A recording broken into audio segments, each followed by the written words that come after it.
கிருஷ்ணகிரி புதிய பேருந்து நிலையம் பின்புறம் அமைந்துள்ள நாலு மசார் தர்காவில் 13ஆம் ஆண்டு மொஹரம் விழாவினையொட்டி தீக்குண்டம் மிதிக்கும் விழா நடைபெற்றது. ஜாதி மத பாகுபாடு இன்றி ஏராளமானவர்கள் கலந்து கொண்டு வழிபட்டனர். கிருஷ்ணகிரி ஜாகீர் வெங்கடாபுரம் ஊராட்சி புதிய பேருந்து நிலையம் பின்புறம் அமைந்துள்ள நால் மசார் தர்காவில் 13ஆம் ஆண்டு மொஹரம் பண்டிகை கொண்டாடப்பட்டது. இந்த விழாவினை தமிழக தர்கா பேரவையின் கிருஷ்ணகிரி மாவட்ட செயலாளர் சலீம் தலைமையில் ஹஸ்ரத் மாலிக் முன்னிலையில் சிறப்பு துவா ஃபாத்தியாவும் நடைபெற்றது. இந்த மொஹரம் திருவிழாவில் கிருஷ்ணகிரி மட்டுமின்றி அதை சுற்றியுள்ள பல்வேறு பகுதிகளில் இருந்து ஜாதி மத வேறுபாடு இன்றி ஏராளமானவர்கள் கலந்து கொண்டு நாட்டிலுள்ள அனைத்து சமுதாய மக்களும் நலமுடன் வாழ வேண்டி பிரார்த்தனை மேற்கொண்டு வழிபட்டனர். வேண்டுதல் நிறைவேற்றும் வகையில் ஹுசேன் ஹுசேன் என்கின்ற கோஷங்களுடன் சிறியவர்கள் முதல் பெரியவர்கள் வரை தீக்குண்டம் இறங்கினார்கள். தர்காவிற்கு வந்த அனைத்து பொதுமக்களுக்கும் சுமார் 2000 பேருக்கு 3 நாட்களுக்கு அன்னதானமும் வழங்கப்படும்.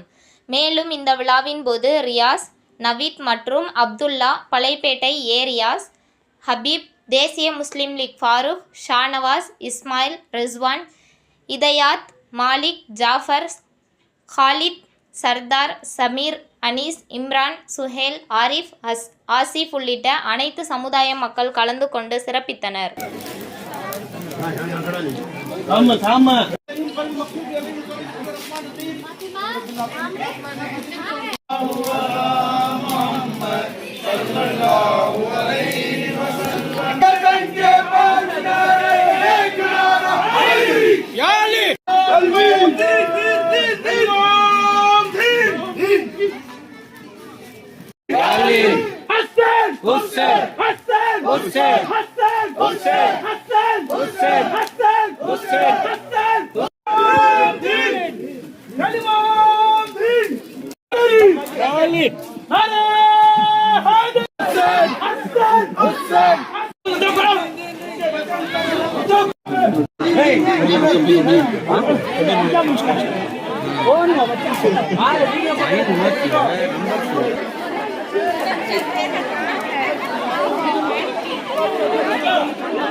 உங்கள் தேடல் நியூஸ் சேனலை லைக் பண்ணுங்க, ஷேர் பண்ணுங்க, கமெண்ட் பண்ணுங்க, ஆல் பெல் பட்டனை கிளிக் பண்ணுங்க, மறக்காம சப்ஸ்கிரைப் பண்ணுங்க.